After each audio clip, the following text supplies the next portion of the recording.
Hola a todos y todas, mi nombre es Diego Cueva Santa, docente del curso de Psicología, Sujeto y Aprendizaje. Bueno, en esta oportunidad nos vamos a estar por lo menos encontrando de esta manera. Esther, ya en el video inaugural, ustedes ya lo habrán visto, introducía, bueno, este desafío en realidad que tenemos este año, en este momento particular de cómo generar estos espacios formativos de aprendizaje en un contexto tan complejo como en el que estamos.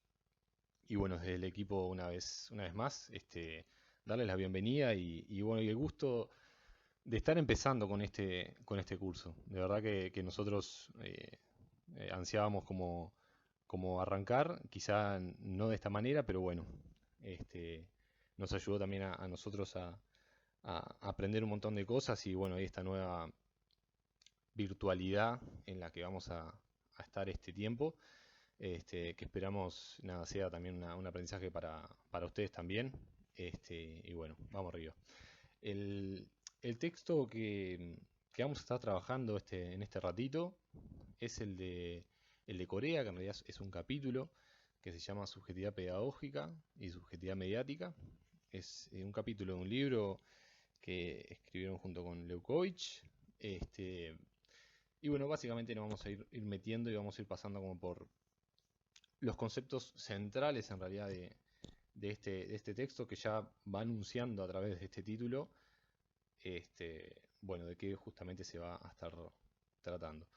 Eh, Importante simplemente, de nuevo esto va a ser una síntesis, y es importante que se puedan contactar con el texto de cara también a los encuentros presenciales que van a tener con cada uno de los docentes para así poderlos trabajar y poder discutir de una manera rica.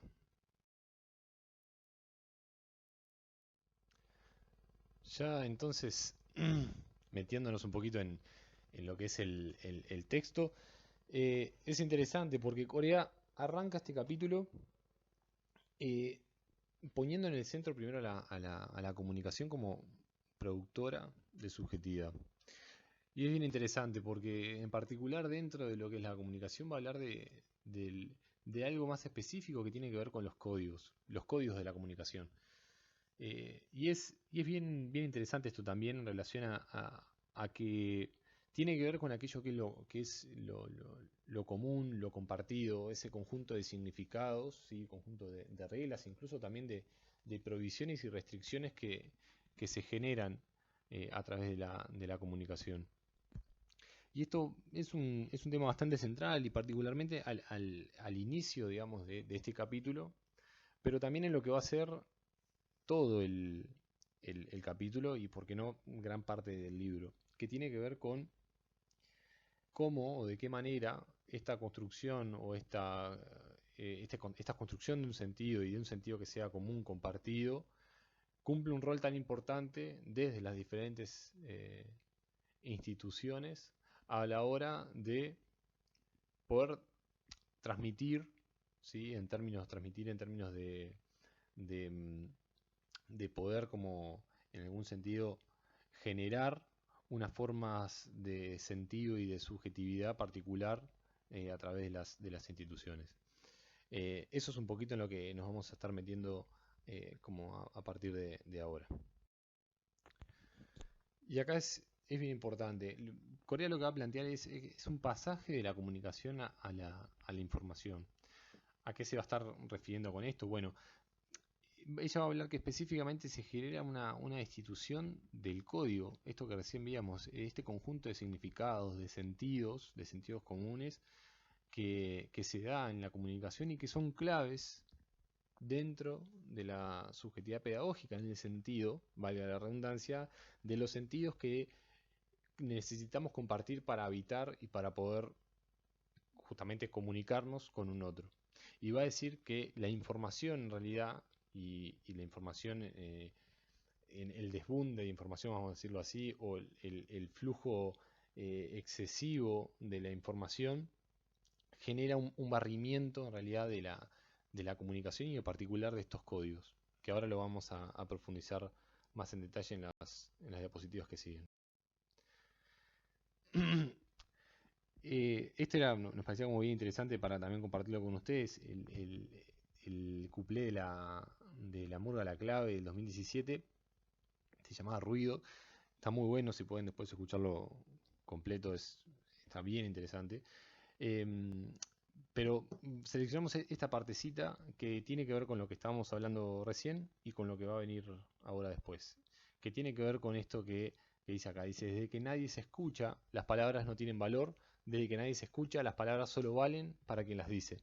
Todo lo que se dice sin pensar, todo lo que no hace bien a la comunicación es basura, dice. Bueno, básicamente como haciendo en realidad más que nada a esta idea de cómo en realidad se genera información y la opinología en relación a de todo un poco, en realidad no contribuye a los procesos de comunicación, sino que en el sentido opuesto lo que terminan haciendo es aislarnos en algún sentido y es esta cosa de que las palabras solamente valen para quien las dice y no la construcción de un valor compartido, ¿verdad? Comunicación. Pero va a decir Corea, bueno, estrictamente lo que va a dejar de estar es el código, ¿sí? Va a plantear justamente esto, que el flujo continuo de esta información, que de nuevo es una información que aparece por todos lados todo el tiempo, pensemos de nuevo en los medios de comunicación, en las redes sociales, la opinología que todo el tiempo se genera en relación a varios temas, desde diferentes actores, no solamente comunicadores, sino desde otros actores sociales, nosotros mismos. Eh, Dice, bueno, este flujo de información anula la dimensión temporoespacial de la comunicación, es decir, tiempos y espacios que regulan las formas en las que se da la comunicación, pero más que nada que regulan de nuevo los códigos que son estos sentidos, estos significados, esto del sentido común que tenemos a la hora de generar esa comunicación. Por eso es que hablamos de que ya en esta sociedad informacional ya no hay lugares fijos, ¿sí? Sino que hay flujos y los sujetos en realidad estamos como en medio de toda esa conexión con la red. Es decir, ya en los sentidos que tenían el poder comunicar o el poder transmitir ciertas ideas, ciertos argumentos, van en realidad a diluirse en medio en realidad de un conjunto o una cantidad de información que pasa por arriba justamente a esos códigos o esos sentidos entre quienes dan la información y quienes la reciben. Por tanto, va a decir, y ahí lo van a ver, Corea plantea que ya no existe ni siquiera un anacronismo en relación al código, sino que el código ya es inexistente. Que es bastante fuerte, es una idea que es dura en algún sentido de decir, bueno, cómo en realidad ya lo compartido o estos sentidos que se daban en la comunicación ya no están.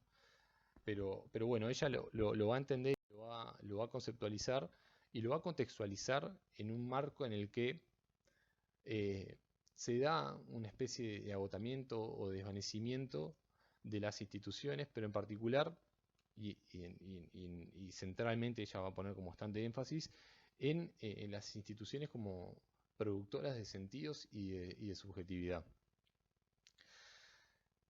Y ahí lo podemos pensar específicamente en relación a la institución escolar. Bueno, decir que hoy la escuela está en un contexto de impotencia en relación a la producción de sentidos y de subjetividad, en esto de poder generar un sentido común, de eso es a lo que nos estamos refiriendo, es decir, que un Estado-nación garante de poder producir sentidos que a través de sus instituciones pueda reproducirse, es lo que está en cuestión, es lo que está en jaque, es decir, lo que está en un nivel de agotado, digamos, en el sentido de no poder producirlos, de no generar sentidos y una subjetividad común, digamos.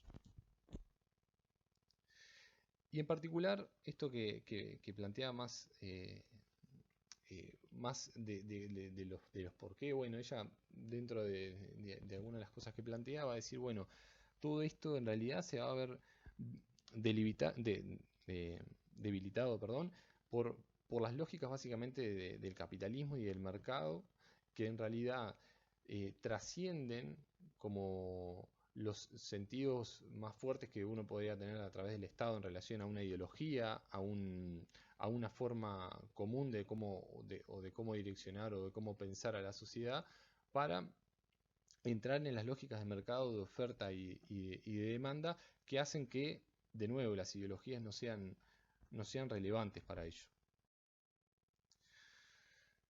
Por todo lo dicho, entonces, vamos a estar entonces hablando de un sujeto que nosotros poníamos esa pregunta, bueno, ¿de qué sujeto estamos hablando? ¿Del sujeto y de su subjetividad? Bueno, hoy el sujeto, ¿cómo está? Bueno, está haciendo en realidad, o está naciendo, poníamos ahí, eh, en un contexto en el que está multiconectado. Es receptor de todos los flujos y estímulos que provienen de diferentes partes. De nuevo, desde la información que proviene de los medios, de las redes, de diferentes actores, como decíamos. Y va a definir la subjetividad como esos modos de hacer, de pensar y de sentir en y con el mundo. A ver, en y con el mundo es con las instituciones, es eh, con las formas en las cuales, de nuevo, se legitiman la subjetividad, que es a través, por ejemplo, de las instituciones. Entonces, bien, y por pensar, por ejemplo, un caso de las instituciones escolares como formas de producir subjetividad en esto del formas del pensar, de sentir, del hacer, la escuela genera un tipo particular de subjetividad, una subjetividad pedagógica, ¿sí? La escuela tradicional, que es una forma particular de estar, de ser y de nuevo de sentir dentro de las instituciones, dentro de la institución escolar.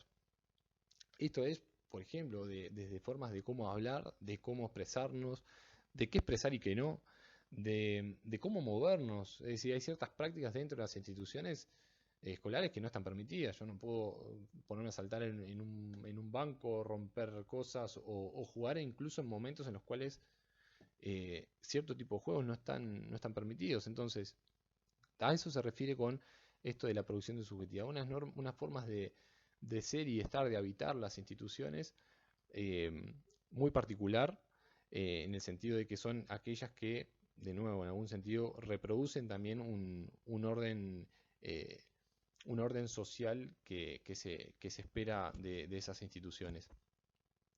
Entonces, decíamos por acá, las instituciones, los dispositivos también obligan a que los sujetos realicen ciertas operaciones para poder permanecer en ellas. ¿A qué se refiere específicamente Corea con estas operaciones? Bueno, va a decir que las operaciones son, en algún sentido, esas prácticas que hacemos sobre la real. Ese conjunto de prácticas, de nuevo, por ejemplo, si pensamos en la subjetividad pedagógica, que ahora la vamos a definir más en profundidad, desarrollada por ejemplo, por la escuela, va a implicar que, bueno, una serie de prácticas como prestar atención, leer, responder a ciertas preguntas de cierta manera, participar en clase, sí, esa serie de prácticas son las que van a englobar y van a conformar operaciones, que ese conjunto de operaciones realizadas para evitar en un dispositivo, en una situación en el mundo, es lo que va a constituir la subjetividad.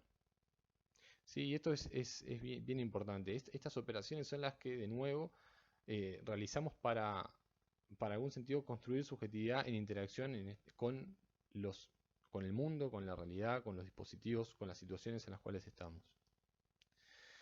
Em, de nuevo, acá como algo bien importante es esto, ¿no?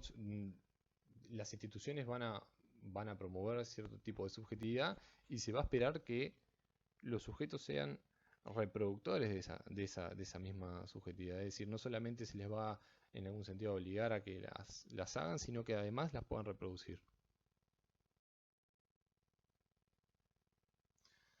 Bien, dicho esto, entonces ya veníamos como introduciendo esto de la subjetividad pedagógica, eh, asociada en realidad a estas formas de nuevo, de ser, de sentir y de hacer dentro de las instituciones.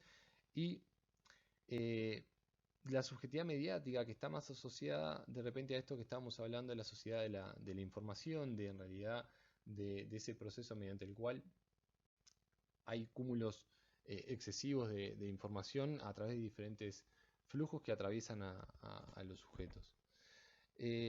Entonces, la subjetividad pedagógica va a suponer entonces un conjunto de prácticas pedagógicas que, por un lado, van a requerir, ¿sí? Y a la vez van a reproducir o van a producir, ¿sí? La conciencia, la memoria y el saber. Es decir, si lo pensamos en un niño en la escuela, va a requerir que ese niño en la escuela sea capaz de poder prestar atención, generar conciencia en relación a las cosas que están pasando sobre los temas que se están trabajando. Esto de que ahora, por ejemplo, estemos hablando y ustedes tengan que estar ahora atendiendo a esto y no a otras cosas para poder aprender esto que estamos trabajando. Y al mismo tiempo va a requerir memoria en el sentido de poder recordar y a su vez evocar eh, otros textos, otros saberes, otros conocimientos que ustedes tienen en relación a esta temática que estamos trabajando. Ustedes cuando estén leyendo el texto, incluso seguramente les pase con y ya les habrá pasado a lo largo, no solamente la formación en facultad, sino antes, cuando leemos un texto y lo empezamos a asociar con otros y empezamos a hacer dialogar diferentes saberes en ese interjuego. Entonces, en comparación, por ejemplo, en la subjetividad mediática, en donde se generan, las prácticas en realidad están saturadas de estímulos que en realidad terminan produciendo desatención y desconexión, decía Corea. Es decir, eh, lo podemos pensar también en ejemplos como hasta muy, muy, muy, muy concretos. Nosotros podemos estar ya sea en alguna red social o incluso viendo la televisión, una serie, lo que sea, pero va a implicar como la desatención o la desconexión en relación a eso que efectivamente estamos como con aquello que tenemos frente a nosotros. Eh, y acá es bien importante lo siguiente. En este tipo de subjetividad, el percepto en realidad no llega a consolidarse en la conciencia. ¿Por qué? Porque se genera una sobreestimulación tan grande, es decir, o hay una sobrecarga de información, esto que mencionábamos hace un ratito. Bueno, si nosotros estamos en el medio de un flujo importante, en realidad estamos como centro de muchos flujos de información, todo eso pasa por nosotros y satura a un punto que genera esa desatención porque no puedo estar atendiendo o estando haciendo consciente cada una de esas cosas que aparecen. Entonces, bueno, esto lo decíamos por ahí, ¿no? El tema de la velocidad de los estímulos hace que en realidad el percepto no tenga tiempo para poder quedarse en realidad en la conciencia. Pasa en realidad, y así como pasa, no queda, no genera huella. A diferencia de la subjetividad pedagógica, que como estamos también conversando hace un ratito, implica y requiere de una hegemonía de la conciencia por sobre la percepción. Y esto que estamos diciendo ahora y que yo le decía, bueno, están prestando atención a esta clase o incluso cuando estén leyendo, va a implicar la reducción de otros estímulos y un aumento del funcionamiento de la razón. ¿Sí? En esto del poder, a medida que ustedes están escuchando o están leyendo el texto, van generando pensamientos que van de nuevo asociando ideas con otros autores o ustedes generando propiamente reflexiones acerca de eso que están escuchando o están leyendo. Y eso constituye justamente una hegemonía de la conciencia por sobre la percepción.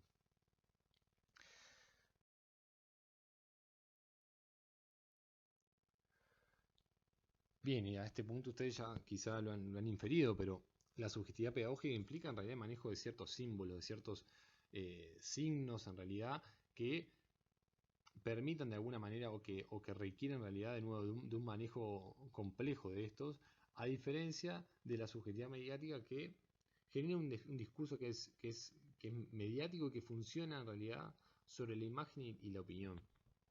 Eh, Esto también nos puede llevar a ese fragmento de la clave, en donde en realidad eh, básicamente es generar, es generar o discursos o generar una serie de información que en realidad no tiene sentido más que quizá para mí, pero no constituye en realidad un sentido eh, en sí a nivel comunicativo.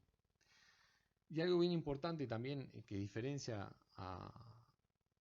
bueno, una subjetividad pedagógica, de nuevo, desarrollada o impulsada, que se genera dentro de las instituciones educativas en relación a la subjetividad mediática, es la relación con el tiempo. De acá de nuevo es como bien sencillo poder capaz que identificarlo con este ejemplo que hablamos de las redes sociales, ¿no? La subjetividad mediática tiene esta cuestión de la puntualidad del instante, de la actualidad, de la cuestión como inmanente todo el tiempo, que es que la información previa no es consecutiva, o mejor dicho, no se relaciona con la que viene después. Yo puedo estar scrolleando en cualquiera de las redes sociales, en Instagram, Facebook, incluso en los grupos de WhatsApp o de lo que sea, y en realidad no requiere que la información previa que yo vi o recabé me sirva en realidad para poder entender la información que agarré después. De nuevo, yo veo una imagen en Instagram y paso y veo otra imagen y en realidad no hay una concatenación entre esas imágenes que tenga que darle sentido. ¿Por qué? Porque en realidad en ese flujo de información yo voy viendo y una pasa atrás de la otra sin que de nuevo tenga una conexión entre estas. Pasa también con el zapping, que es uno de los ejemplos que pone más claros Corea. A diferencia de la subjetividad pedagógica, eh, que es bien importante en realidad el tiempo acumulativo o evolutivo. Es decir, cuando yo leo algo y voy leyendo el texto incluso de Corea, eh, tengo que ir entendiendo a medida que voy leyendo. Y si yo no entiendo y sigo leyendo y lo que pasó para atrás no lo logré como retener en la memoria, por eso también decíamos de que es una de las condiciones importantes, no voy a seguir, no voy a entender lo que viene después. Por lo tanto, requiere en realidad que, que cada momento en realidad se enganche con un momento previo. Y en esa relación es que se da el sentido. Y hace sentido, de nuevo, esa concatenación de sucesos, ¿verdad?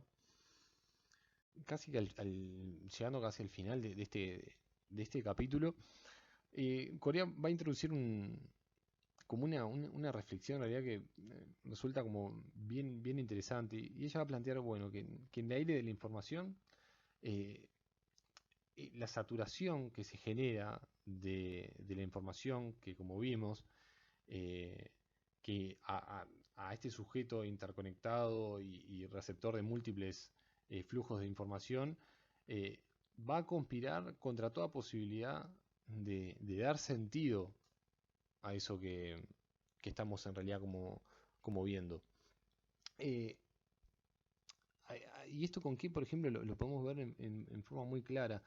Eh, la información a veces pasa tan rápido, con tanta velocidad, de nuevo que genera tanta hiperestimulación en algún sentido, que se vuelve indiscernible. Indiscernible que, por ejemplo, estemos viendo en alguna red social o incluso en la televisión, alguna noticia que sea de carácter extremadamente, por ejemplo, violento, y que automáticamente aparezca una propaganda de venta de autos o de la mejor pasta de dientes. En fin, va en realidad, se genera en realidad una secuencialidad de la información que se hace indiscernible la capacidad de decir, pará, ¿qué fue lo que, o sea, qué fue lo que me acabaron de mostrar?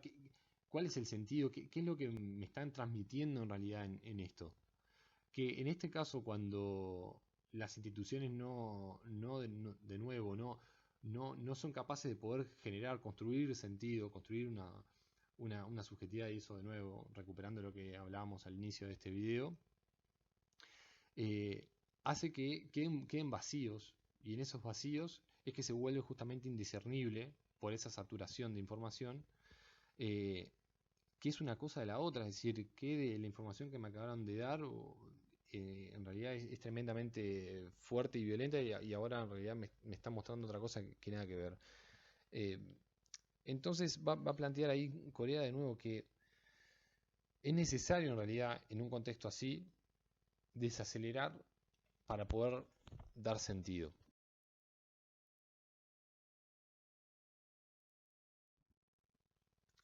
Y es entonces en este diálogo, digamos, entre subjetividad pedagógica y subjetividad mediática, de nuevo, en la que todos habitamos, en las que los gurises todo el tiempo habitan en relación a un tipo, a una subjetividad pedagógica a la cual se sigue como fomentando dentro de las instituciones tradicionales o de la escuela tradicional, y la subjetividad mediática que hace todo el tiempo estemos hiperconectados con un montón de cosas, desde las redes hasta de nuevo muchas conversaciones en un mismo momento, en fin, todo eso convive, está.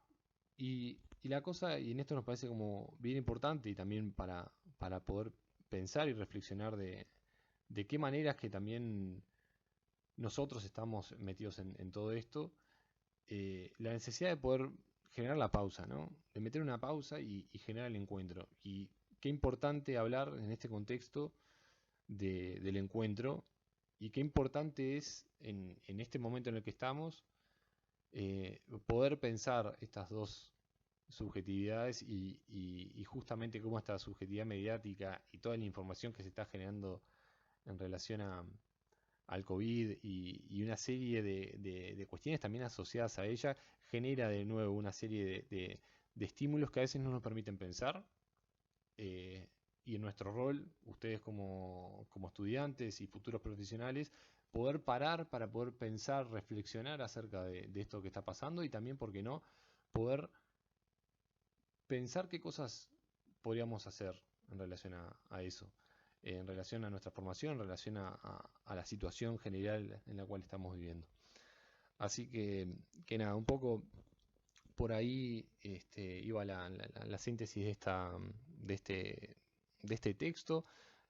Nada, espero que haya sido claro, se haya entendido y bueno, seguramente en los espacios de intercambio podamos como abrir espacios para poder reflexionar y discutir. En mi caso, junto con Marcelo, nos vamos a estar viendo con los compañeros de Paysandú y el resto de los compañeros, bueno, se van a estar encontrando con el resto del cuerpo docente que nuevo, como les decía al inicio, está con todas las pilas para poder arrancar a laburar con ustedes. Así que vamos arriba, les mando un abrazo y nos estamos viendo.